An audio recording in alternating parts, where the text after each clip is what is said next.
अब यहाँ पर एक आपको गहरी बात बताऊं कि बाबा अभी शिव जयंती होकर गई, तो बाबा कहता है बाप का और बच्चों का जन्मदिन एक साथ। तो कई ब्राह्मणों को क्वेश्चन उठता कि भाई हम तो बाद में आए, है ना। कईयों का ऐसा आता है ना कि बाबा एक दिन कैसे हो गया ना। तो उसकी भी गहराई है। एक तो गहराई है कि पूरा संगम युग को बाबा मानता है कि संगम युग में जो भी है, तो एक पूरे संगम युग का यादगार एक शिव जयंती एक दिन मनाते हैं, जैसे पूरे सतयुग का यादगार दिवाली एक दिन मनाते हैं। एक तो ये गहरा राज है क्योंकि बाबा बेहद का है। दूसरा, जब शिव बाबा धरा पर अवतरित हुए तो उस समय उन्होंने संकल्प द्वारा सब ब्राह्मणों को रचा। आप संकल्प में तो आ गए, तभी तो यहां तक पहुंचे।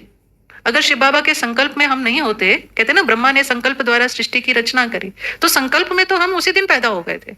आने का समय हाँ, लेकिन भगवान के संकल्प, क्योंकि जैसे ही बाबा धरा पर आया तो उसका संकल्प क्या हुआ कि मुझे सत्युग की रचना करनी। तो सत्युग की रचना में कौन है, सत्युग में कौन आने वाले हैं, हम सब। तो हम सब उसके संकल्पों में आ गए थे कि सिर्फ ब्रह्मा ही आया था।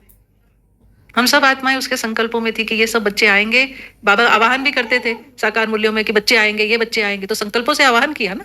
तो भगवान के संकल्प में तो हम, जिस दिन शिव बाबा ब्रह्मा तन में अवतरित हुए, हम उसके संकल्पों में पैदा हो गए।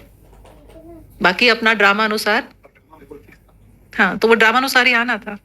और उसको मालूम था कि ये बच्चे, कई बार बाबा कहता था कि मेरे ऐसे बच्चे आएंगे जो बहुत अच्छा गीत गाएंगे, फिर कई बार कहता था बड़ी योगी आत्माएं आएंगी। कभी कुमारियों को याद करता था, ऐसी ऐसी कुमारियां आएंगी। कभी बाबा अदर कुमारों को, प्रवृत्ति वालों को, युगलों को याद करता था, ऐसे ऐसे युगल आएंगे जो सन्यासियों के आगे में उनको। आप साकार मूल्यों में देखो तो बना भगवान के संकल्पों में तो हम ही थे। तो कई कहते हैं हम ब्रह्मा को, हमको तो ब्रह्मा बाबा को देखा भी नहीं, तो हम कैसे ब्रह्मा मुख से पैदा हुए। तो वो तो पैदा हो चुके थे ना हम, ये।